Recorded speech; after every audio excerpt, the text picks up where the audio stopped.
Ang paksa po natin ngayon may pamagat na pagsunod sa mga yapak ni Kristo. Ang mga version ng Biblia na ating gagamitin ay ang Bagong Biblia at New King James Version. Ang ating pinaka-coverage verses, yun po, medyo laki natin. Sa unang Pedro 2:13 hanggang 25. Pero meron tayong tinatawag na main verse. Tinawag ko itong main verse sapagkat dyan natin hinugot yung ating title at mukhang dyan nakasentro ang diwa ng 2:13 hanggang 35. Basahin natin mga kapatid, no? Yung unang Pedro 2:21, yung pangunahing talata natin. Ito po sabi, sapagkat ukol dito kayo'y tinawag. Sapagkat si Kristo man ay nagdusa alang-alang sa inyo na kayo'y iniwanan ng halimbawa upang sumunod kayo sa kanyang mga yapak. Ibig sabihin, upang sumunod kayo sa kanyang mga yapak, kaya ating main verse yan, dyan natin hinugot yung title natin na pagsunod sa mga yapak ni Kristo. Nasabi ni Apostol Pedro yan sa konteksto na dito na ating tatalakayan sa 2:13 hanggang 25. Nakapalubo yan eh. Hanggang 25 tayo, hanggang sa 21 yung main verse natin. Kasi dyan yung pinakalundo ng diwa na nais ipakita ni Apostol Pedro. So mga kapatid, no, ganun ang pag-aaral ng context. Binabasa natin yung mga talata before and after. So yun po mga kapatid. Ngayon mga kapatid ay nung nakaraan Sunday, re-reveal lang po natin. Nung nakaraan Sunday mga kapatid, pinag-aralan natin yung unang bahagi ng unang Pedro. 2:1 hanggang verse 12. Verse 13 tayo ngayon magsisimula mga kapatid. At ang tema noon ay mula sa kadiliman tungo sa liwanag. At ito nga po mga kapatid, yung mga huling dalawang talata na ating natalakay, na dito'y pinapaalala ni Apostol Pedro kung paano tayo hinugot ng Panginoon Diyos mula sa kadiliman para mapunta tayo sa liwanag at maging bayan niya. Di ba?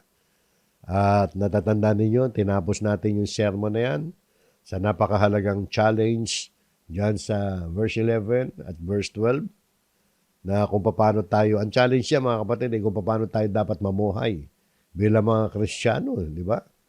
Sabi diyan, no, pinapakiusap ko sa inyo sa verse 11 na bilang mga dayuhan na ipinatapon na kayo'y umiwas sa mga pagnanasa ng laman na nakikipaglaban sa kaluluwa.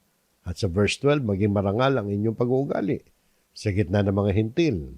Para kung may magsalita raw, kung magsalita sila laban sa inyo na parang kayo gumagawa ng kasamaan, ay makita nila ang inyong mabubuting gawa at luwalatiin nila ang Diyos sa araw ng pagdalaw. So yung mga kapatid, no, binigyan din ni Pedro, dapat natin maging pamumuhay, mga dapat nating iwasan, di ba? Dito, habang namumuhay tayo sa gitna ng mga hindi mananampalataya. Ang purpose ni Apostol Pedro, nandun sa huling pariralaw, ay makita nila ang inyong mabubuting gawa at luwalatiin nila ang Diyos sa araw ng pagdalaw. So, importante yung mga pamumuhay natin, mga kapatid. Para tayo'y makaakay ng mga kaluluwa na luluwalhati sa Diyos. Ibig sabihin, makakay natin sila sa tamang paglilingkod, maliligtas din sila. So yun po mga kapatid. At ngayon naman, sa araw na ito, talagang itutuloy lang natin yung paksa ni Pedro. Sapagkat dito makikita natin na hindi iniwan ni Pedro yung paksa niya na maging theory lamang. Hindi teorya, kundi sa makikita natin sa verse 13 hanggang 25, ay pinakikita naman niya yung mga actual na praktikal kung paano ito isa sa buhay. Yung mga tagubili niya nung nakaraan. Kaya dinaanan natin nakaraan Sapagkat mga kapatid, dito makikita natin na sa pamamagitan ng isang radikal na paraan ay makapamumuhay tayo ng marangal na may karangalan na pag-uugali sa gitna ng mundong madilim at mapang-api, di ba? Yung pamumuhay natin ay kinakailangan maging matapat na pagpapasakop. Yan yung radikal na paraan Radikal sapagkat hindi ordinaryo. kakaiba sa karamihan. At makikita natin dito yung pagsunod sa mga yapak ng ating Panginoon Kristo. Radikalo yan, sapagkat ang yapak ng Panginoon Kristo ay radikal.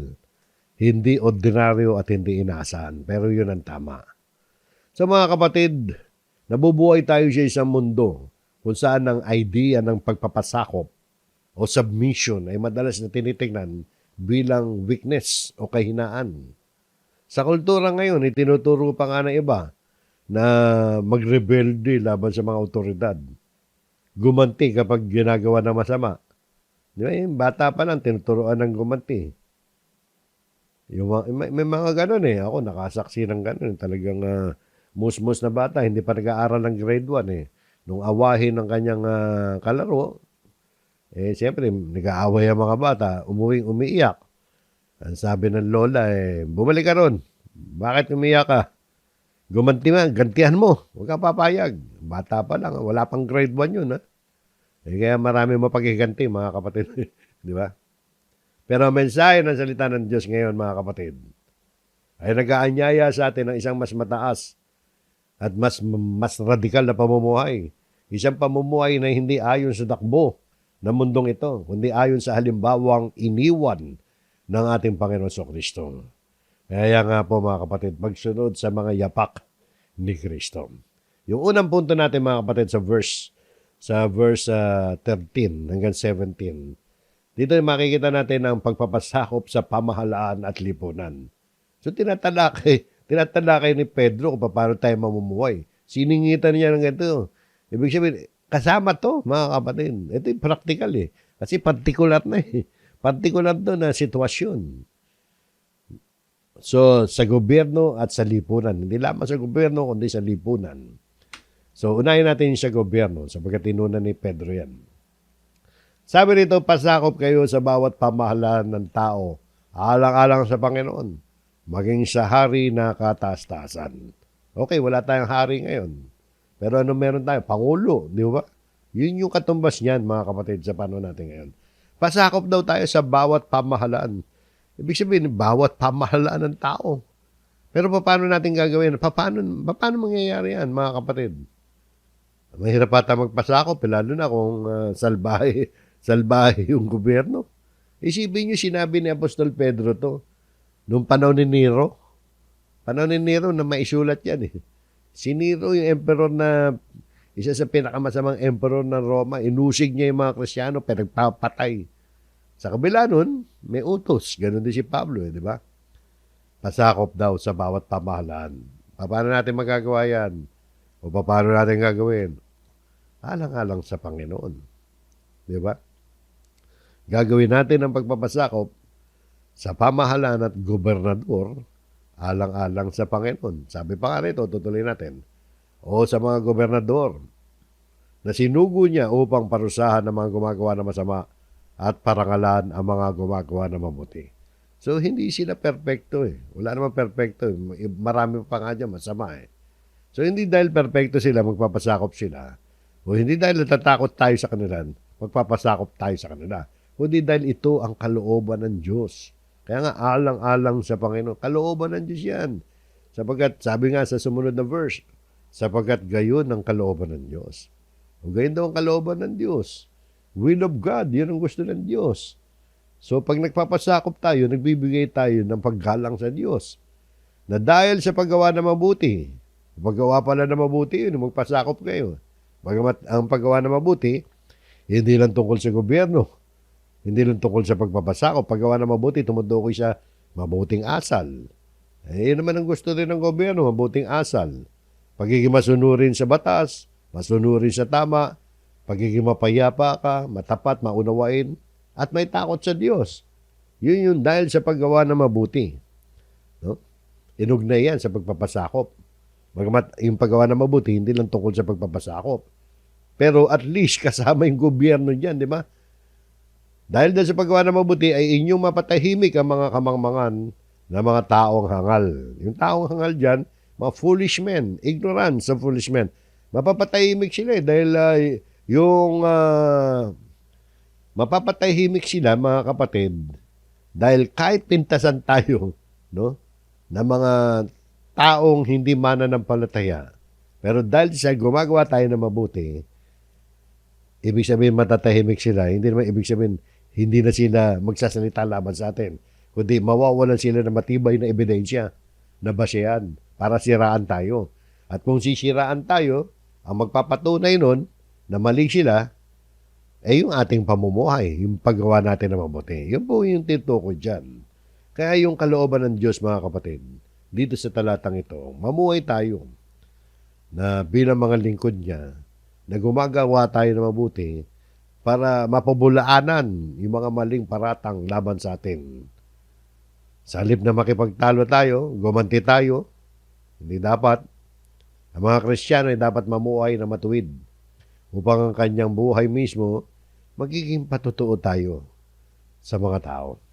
Sa verse 16 pa, ito pa sabi, mamuhay kayo ng tulad sa taong malalaya. No? Mamuhay na tayong tulad sa taong malalaya. Ngunit huwag ninyong gamitin ang kalayaan bilang balabal ng kasamaan, kundi bilang mga alipin ng Diyos. So, ito mga kapatid, okay, malaya tayo dahil pinalaya tayo ni Kristo mula sa kasalanan. Pero, hindi ibig sabihin ng kalayaan ito, maaari na nating suwahin o maging suwahil na gumawa ng masama, di ba? Gagawa tayo ng masama, malaya tayo. Kalayaan mga kapatid, may limitasyon yan. Pinalaya tayo sa paggawa ng kasalanan. Ngayon kung gagawa ka ng kasalanan, alipin ka na naman ng kasalanan, di ba? Kaya, idinuktong ni Pedro, huwag ninyong gamitin ang kalayaan bilang balabal na kasamaan. Balabal, yung clock, yung takip, parang nagtatago tayo. Doon sa sinasabi natin kalayaan, parang nagpapalusot tayo, di ba? Para tayo nagpapalusot para hindi tayo magpasakop. Sasabihin natin, ba't ako magpapasakop? Malaya na ako. Pinalaya na ako ni Kristo. Sabi nito, huwag ninyong gamitin ang kalayaan bilang balabal ng kasamaan. Kinakatwiran. Maaari siguro, kinakatwiran ng iba nung panahon na yun. Hindi, malaya kami. Bakit kami magpapasakop? Magre-rebelde kami. Malaya kami. Di ba?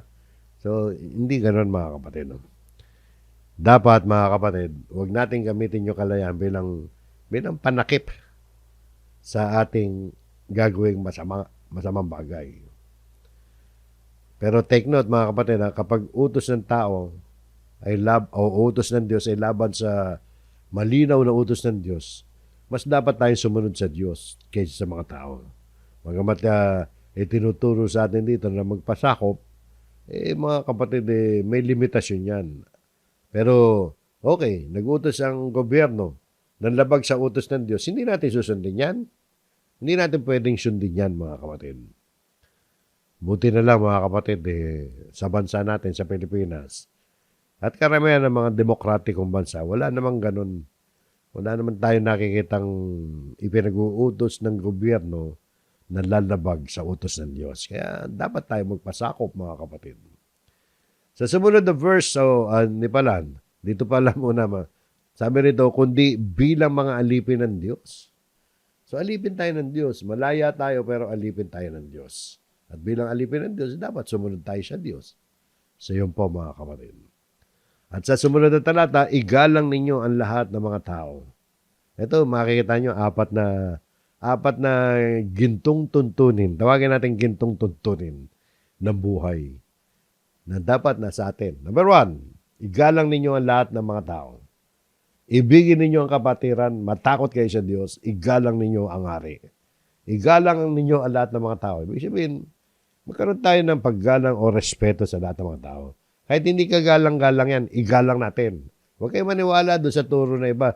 Pag hindi ka galang-galang, huwag mo igalang. Hindi totoo yun. Sa Biblia, at talagang kasi pag hindi ka galang-galang sa tao, dahil hindi ka gagalangin. Pero tayo mga Kristiyano, igalang pa rin natin. Respetuhin natin. Kahit hindi ka respeto. Tandaan yan. Dahil utos honor all people. Ibigin ninyo ang kapatiran. Kaya kayo mga kapatid, sino ba yung kapatiran ninyo? Yung nasa local church ninyo. Huwag nyo ituturo yung buong daigdig, mahal ninyo. Hindi nyo naman alam kung kapatiran nyo yun o hindi. hanggat hindi natin nakakausap, di ba? Pero dito, particular to mga kapatid, yung local church. Ibigin ninyo yung kapatiran na nandun. Matakot kayo sa Diyos. Yan yung pag sinabi matakot, fear God. Yan yung banal na takot sa Diyos. Yung malalim ang respeto mo sa Diyos. Umiiwas ka na gumawa ng masama at sa abot ng mga kaya mo, sinusunod mo siya. Igalang ninyo ang hari. Singit pa rin, hari. Gobyerno yan, mga kapatid. So yan ang tungkol sa pagpapasakop sa gobyerno at sa iba pa. Sa lipunan, di ba? Kaya sa pagpapasakop sa pamahalaan at lipunan. May partikular sa lipunan. Itong susunod na talata. Ang punto rito yung pagpapasakop sa trabaho at sa gitna ng paghihirap. Hindi lamang sa pamahalaan. Natatapos yung panawagan o aral ng pagpapasakop. Ngayon naman dinadala tayo ni Apostol Pedro ngayon dito sa konteksto ng pang-araw-araw na hanabuhay po natin. Sa talata 18, ang sabi rito mga kapatid, mga alipin, magpasakop kayo ng buong paggalang, na may buong paggalang sa inyong mga amo. Hindi lamang sa mabubuti at may hinahon, kundi gayon din sa mababagsik.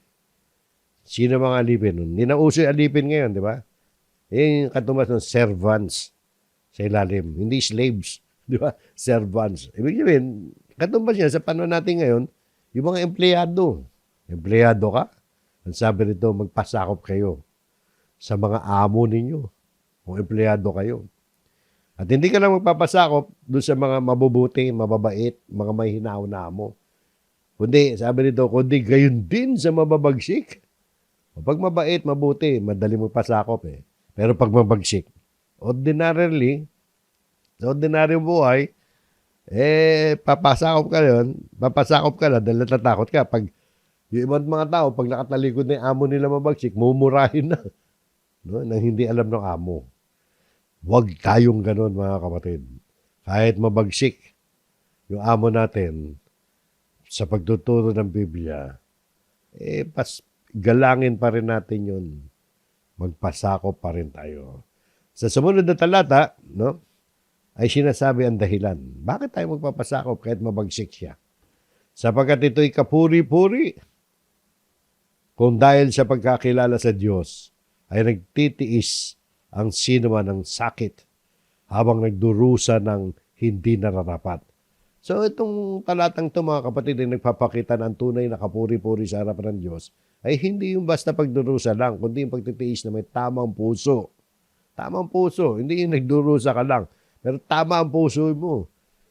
Sinasabi rito na kung ang isang tao nagdurusa ng hindi nararapat, no? Ngunit ito'y kanyang tinitiis, dahil sa pagkakilala niya sa Diyos, yan yung may halaga sa paningin ng Diyos, di ba? Sapagkat ito'y kapuri-puri, sabi diyan, kung dahil sa pagkakilala sa Diyos, kung dahil sa pagkakilala sa Diyos, nagtitiis ka, kapuri-puri yan sa Diyos. Bakit mga kapatid? Ito ba sabi sa continuation? Sapagkat anong pakinabang nga na kapag kayo nakakasala at hinahampas dahil dito, ay inyong tinatanggap na may pagtitiis. So, dalawang bahagi yung talata. Yung unang bahagi, medyo negatibo, kung kanya na sitwasyon natin, pinapakita na walang pakinabang. Wala tayong pakinabang kung nagtitiis ka, pinarusahan ka dahil nagkasala ka. Nakagawa ka halimbawa ng violation. Nakagawa ka ng krimen. O natural, parurusahan ka. Kasalanan mo yan Parang ganyan yan, mga kapatid. Walang pakinabang dyan. Walang spiritual benefit dyan. Yun ang sabi dyan. No? Ngunit kung kayo gumagawa na mabuti, o gumagawa ka na mabuti, umuwi ka na maayos, bilang Kristiyano, at kayo nagdurusa dahil dito, at inyong tinatanggap na may pagtitiis, ito'y kalugod-lugod sa Diyos. Kalugod-lugod sa Diyos. O dahil sa kabutihan mo, dahil sa pananampalataya mo, di ba? Nausig ka, nahirapan ka, dahil gumagawa ka na mabuti, tuloy mo lang yan, kapatid. Sapagkat yan ay kalugod-lugod sa Diyos. Yan ang nais ng Diyos. So, yun po mga kapatid, no? So, pagpapasakop yan sa trabaho at sa gitna ng paghihirap. Kahit naghihirap po tayo. magpasako po tayo sa dapat na pagpasakupan natin. Pero tandaan nyo yung limitasyon ha. Pag labag na sa utos ng Diyos, hindi na natin sila susundin. Pero gagalang pa rin natin. Sasabihin natin na maayos sa kanila. O next point natin, si Kristo ang ating perfectong halimbawa. O nagbigay ng example ng Panginoon sa Kristo. Tungkol dito sa mga tinatalakay ni Apostol Pedro, no? Maaaring itanong natin, Lord, napakahirap naman ata niyan eh. Bakit kinakailangan natin magtiis? Wala naman ako kasalanan. Ang sagot, mga kapatid, ay nandito. Sa verse 21, sapagkat ukol dito kayo tinawag. Yun ang dahilan, bakit ka tinawag ng Diyos? No? Ukol dito, ukol saan? Magtitiis ka. So, hindi lamang tayo tinawag para tumanggap ng pagpapala. Tinawag din tayo para makaranas din ng pagtitiis. Talagang ganun mga kapatid, ang buhay Kristiyano may pagtitiis. Hindi yung akala mo, yung pinapangako ng mga prosperity gospel teachers para bagang pag ikaw ay naging Kristiyano, mawawala ka na ng problema, ayos ng buhay mo, yayaman ka. Mali, maling aral yon. Tinawag tayo hindi lamang upang tumanggap ng pagpapala, kundi magtiis din naman sa paggawa na mabuti kahit tayo inaapi at inuusig. Sa sumunod na parirala, sapagkat si Kristo man ay nagdusa alang-alang sa atin. Kaya Panginoong Kristo nagdusa, di ba? Napahamak siya. Hinamak din siya. Tinanggihan siya ng mga tao. Nakaranas siya ng mga paghihirap hanggang sa mamatay siya sa krus. Ginawa niya para iligtas tayo sa kapakinabangan natin, di ba? Sapagkat si Kristo man ay nagdusa alang-alang sa atin, para matubos tayo, para maligtas tayo, at para mabigyan daan tayo, makadaan upang tayo mapalapit sa Diyos. At sabi pa nga, na kayo'y iniwanan ng halimbawa. Iniwanan tayo ng halimbawa. So dito mga kapatid, yung buhay ni Kristo ay huwaran na dapat tularan. So may pattern yan yung buhay ni Kristo na dapat nating sundin. Hindi lamang niya itinuturo ang katotohanan, isinabuhay ng Panginoon sa Kristo ang katotohanan. Yung mga halimbawa niya, yung pagpapakumbaba niya, pagiging matiisin niya, maamo siya, madaling lapitan, masunurin sa amang Diyos, matatag siya kahit inuusig hanggang sa mapako nga siya sa krus. So parang padron mga kapatid. So, na kayo'y iniwanan ng halimbawa, bakit? Upang sumunod kayo sa kanyang mga yapak. Para sundan natin siya. Yung layunin nito bakit iniwanan tayo ni Kristo ng halimbawa? Para sumunod tayo. Mga yapak. Pag sinabing mga yapak, mga kapatid, larawan yan ng pamumuhay. Hindi man literal na footsteps. No? Steps. Yapak. Hindi literal na yapak. Hindi natin makikita yapak So yung kahulugan niyan, mga kapatid, nandyan yung pamumuhay niya. Nandyan yung naging ugali niya, nakarecord yan hanggang sa panahon natin ngayon. Nandyan yung tibay ng kanyang pananampalataya at pagsunod sa Diyos. So hindi sapat na humahangalan tayo kay Kristo. Kasama doon yung pagsunod kahit mahirap, mga kapatid. Gagayahin natin si Kristo. Gumawa na mabuti kahit inuusig. At nagpapatawad at nananatiling tapat sa Diyos. Kung si Kristo yung nagtiis, ganyan din tayo. Mga tagasunod niya, sabi nga ng Panginoon Jesus, nung siya nangangaral dito, sabi niya sa Lucas 9:23. At sinabi niya sa lahat, kung ansino man na nagnanais sumunod sa akin, tanggihan niya ang kanyang sarili at magpasa ng kanyang krus araw-araw at sumunod sa akin. Sumunod daw tayo kay Kristo. Di ba? At sabi pa ni Apostol Pablo, tingnan yung sinabi ni Pablo, tunay na ang lahat ng ibig mabuhay na may kabanalan kay Kristo Jesus ay daranas na pag-uusig. Matindi yan mga kapatid Tingnan nyo yung unang highlight natin. Tunay na ang lahat. Ibig sabihin, tunay, totoo, lahat daw. Lahat, hindi yung iba. Yung iba hindi. Lahat daw ng ibig mabuhay na may kabanalan. Anong ibig sabihin ng mabuhay na may kabanalan? Yung kabanalan, ibig sabihin, mabuhay ng hiwalay sa kasalanan. Mabuhay na sumusunod sa Diyos. Mabuhay na ayon sa kalooban ng Diyos. Gusto mo ba nun? Yan ba ang ibig mo? Desire. Yes, and all who desire to live godly in Christ Jesus.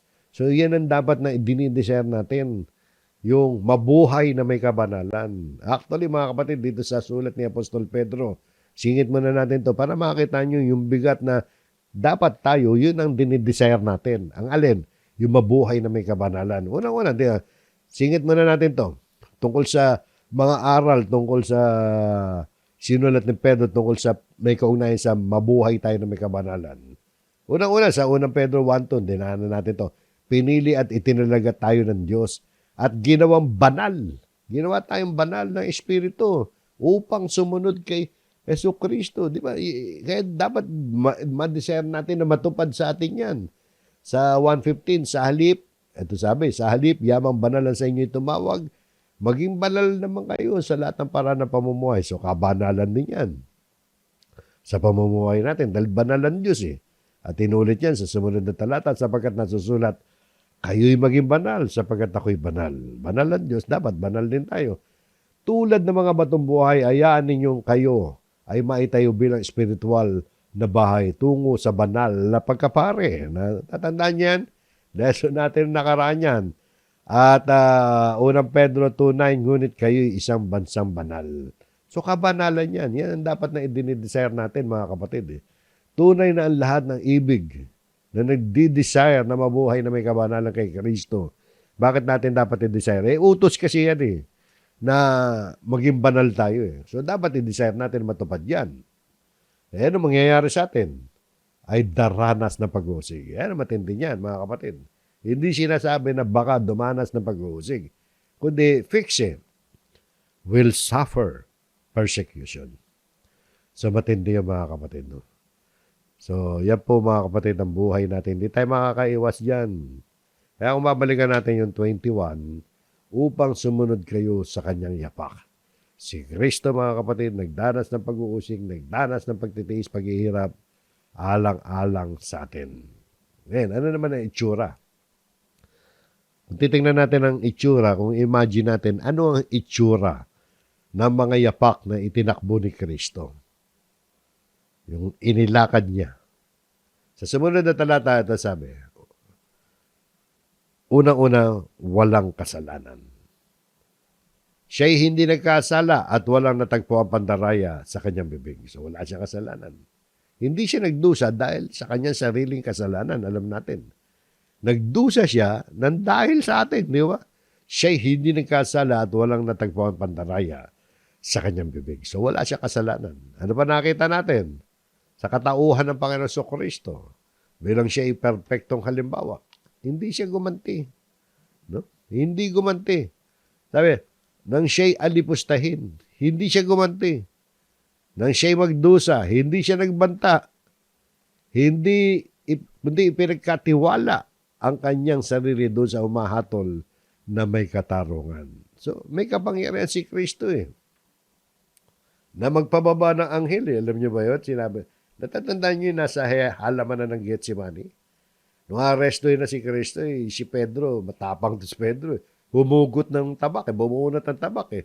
Winasiwas ang tabak, natapyas yung tenga nung nung anak ng saserdote. Pero binalik ni Kristo. Sinermonan si Pedro. Balik mo yan. Di ba? O sa akala mo ba, hindi ko kayang tumawag sa aking ama, tapos magpapadala siya ng mga 12 legions. 12 legions na pangkat ng mga anghel, ang isang legion, mga kapatid. Ang isang legion ng anghel, mga more or less, mga 4,000 hanggang 5,000 sa lengguwahe ng mga taga-Roma. Roman Empire. Sa Roman Empire, isang legion, nasa 4 to 5,000. 12 legion ang kayang ipadala ng Panginoon Kristo kapag hiniling niya sa Ama yon. Pero hindi niya ginawa. Dahil nais niya sundin ang kalooban ng Ama. At sa kanyang kamatayan, mga kapatid, ay natubos tayo sa ating mga pagkakasala. Yung mga sumasampalataya sa kanya. So, yan mga kapatid na nakita niya, no? Na dito, mga kapatid, nakita natin na ang nangyari kay Kristo, kung paano niya nagawa yan, Ito ang sabi, kundi ipinagkatiwala ang kanyang sarili doon sa humahatol na may katarungan. So, nagawa niya yung wag gumanti, makapagtiis, hindi man lang siya nagbanta eh. Hindi siya nagbanta, di ba? Nang siya'y magdusa, hindi siya gumanti, no, alipustahin siya. Nagawa niya yun dahil kundi ipinagkatiwala ang kanyang sarili doon sa humahatol na may katarungan. Ipinagkatiwala ng Panginoon Kristo yung justice sa kamay ng Ama. Bahala ka na, Ama. Thy will be done. Kung ano yung nais ng kalooban ng Panginoon. Ayan, so, yan po, nakita natin sa 23. Sa huling talata, mga kapatid, eto naman, dito nakikita natin, number 1, no? Yung bunga ng pagpapasakop at pagdurusa ni Kristo. Makikita natin dahil sa pagpapasakop at pagtitiis ni Kristo, tayo ay nakaranas ng kaligtasan. Yung kanyang pagdurusa, may dakilang layunin yan para sa iyo at para sa akin. Kaya sabi natin, bunga, resulta ng ginawang pagpapasakop ni Kristo at tiniis niya yung pagdurusa. Di po ba? Kaya una, katubusan mula sa kasalanan. Natubos tayo. Sabi nga rito mga kapatid, sa verse 24, siya, ibig sabihin si Jesus, siya mismo ang nagdala ng ating mga kasalanan sa kanyang katawan sa punong kahoy upang kayo mamatay sa mga kasalanan at mabuhay sa katwiran. Dahil sa kanyang mga sugat ay gumaling tayo. Katuparan niya nung hula sa Old Testament kay Isaias. Nasugatan siya para tayo gumaling sa ating mga sugat naman. Naghirap siya para sa kapakinabangan natin. So mga kapatid, baka napansin ninyo yung salitang punong kahoy. Sabi dyan, siya mismo ang nagdala ng ating mga kasalanan sa kanyang katawan sa punong kahoy. Yung punong kahoy dyan, mga kapatid, hindi yung punong kahoy na nakatanim pa na may ugat. Ano yan, sa original na diwa ng salita niyan, sa pagkakasulat niya sa wikang Grego, tumutukoy yan sa kahoy o poste na pinagpakuan sa kanya. So, lumber yan, lumber. Yung lumber, wala nang ugat, di ba? Galing sa puno yung lumber. Pero wala nang ugat. Nakita ba kayo may ugat doon sa, sa hardware? Wala naman, di ba? O kaya sa lumber yard. Wala. Pero hindi yun ang diin. Ang diin ng talata, mga kapatid, ay hindi yung uri ng puno o ng kahoy. Kundi ang katotohanan na si Kristo mismo ang nagdala ng ating mga kasalanan habang siya'y nakabayubay sa kahoy. Na yun ay para sa ating kaligtasan. Yun ang mensahe dyan. Na kapuna-puna lang kasi yung punong kahoy, pagkakasulat ni Pedro. Ngayon, sa sumunod na talata, ano pa sabi rito? Una yan, una, katubusan mula sa ating kasalanan. Yan ang resulta ng papapasakop ni Kristo at pagdurusa ni Kristo. Ano pa? Ikalawa, mga kapatid na tuli, ay ang kagalingan at pagbabalik. Yung pagbabalik, yung nakapagbalik loob tayo sa Diyos. Sabi rito, sapagkat kayo tulad sa mga tupang naligaw. Ngunit ngayon ay bumalik na kayo sa pastol at tagapag-alaga ng inyong mga kaluluwa. Sapagkat, ibig sabihin, yan ang dahilan Tulad tayo ng tupang naligaw. Hindi naman tayo literal na tupa, pero tupa tayo. Parang tupang naligaw. Na hindi natin alam paano tayo babalik, uuwi. Alam niyo yung tupa, hindi katulad ng pusa yan. Nakakauwi. Pero yung tupa, naliligaw yan, mga kapatid. Pero ngayon, bumalik na tayo sa pastol at tagapag-alaga ng ating mga kaluluwa. Ibig sabihin, mga kapatid, napagaling na yung sugat natin. Pinatawad tayo, pinagaling, ipinabalik tayo sa pangangalaga sa ating pastol ng ating kaluluwa. Yan ay walang iba kundi ang ating Panginoong Jesucristo. So yan po mga kapatid, yung pagsunod sa mga yapak ng ating Panginoong Jesucristo. Pero bago tayo magbukas, ito mga challenges, mga hamon o hinahamon tayo mga kapatid ng aralin. Mga kapatid, ang pagpapasakop at pagtitiis ay hindi tanda ng karuwagan yan. Hindi dahil nagpasakop ka duwag ka. Tanda yan na malalim na pagtitiwala sa Diyos. Kapag tayo nagpapasakop sa pamahalaan, kapag iginagalang natin yung ating mga amo, mabait man yan o mabagsik, at kapag hindi tayo gumaganti sa mga taong umaapi sa atin, pinapakita lang natin, ipinangangaral natin sa mundo. Parang ganun, kahit hindi ka nagsasalita. Nangangaral ka rin na iba ang ating hari. Okay, papasakop ako sa gobyerno, pero hindi ako alipin ng gobyerno. Alipin ako ng Diyos, kaya ako nagpapasakop sa iyo. Ganun din ang amo ko. Hindi mo ako alipin. Sumusunod ako sa iyo, ginagalang kita dahil ang hari ko ay si Kristo. Pinapakita natin ang ating buhay nakatali kay Kristo. Parang katunayan yan. Kristiyano kasi tayo. Kaya natin nagagawa yan. Ikalawang hamon. Tayo ay pinagaling. Pinagaling na tayo ng kanyang sugat. Yung mga sugat ni Kristo, nagpagaling sa atin. Kaya nahihirapan siya na bugbog, di ba? Tayo ngayon ay nasa ilalim ng kalinga ng ating pastol at tagapangalaga. Walang iba kundi ang Panginoon sa Kristo. Si Kristo, mga kapatid, ang ating pastol na nag-aalaga sa atin. Kaya mga kapatid, lakasan natin ang ating kalooban. Sundan natin yung mga yapak ni Kristo. Mamuhay tayo sa katwiran. Gumawa tayo na mabuti. At ipagkatiwala natin ang ating mga buhay sa Diyos. Ang Diyos na humahatol na may katarungan. Kaya mga kapatid, sundin natin ang mga yapak ng ating Panginoon sa Kristo. At magagawa natin yan sa tulong at biyaya ng Panginoon Diyos. Tayo po'y muling manalangin.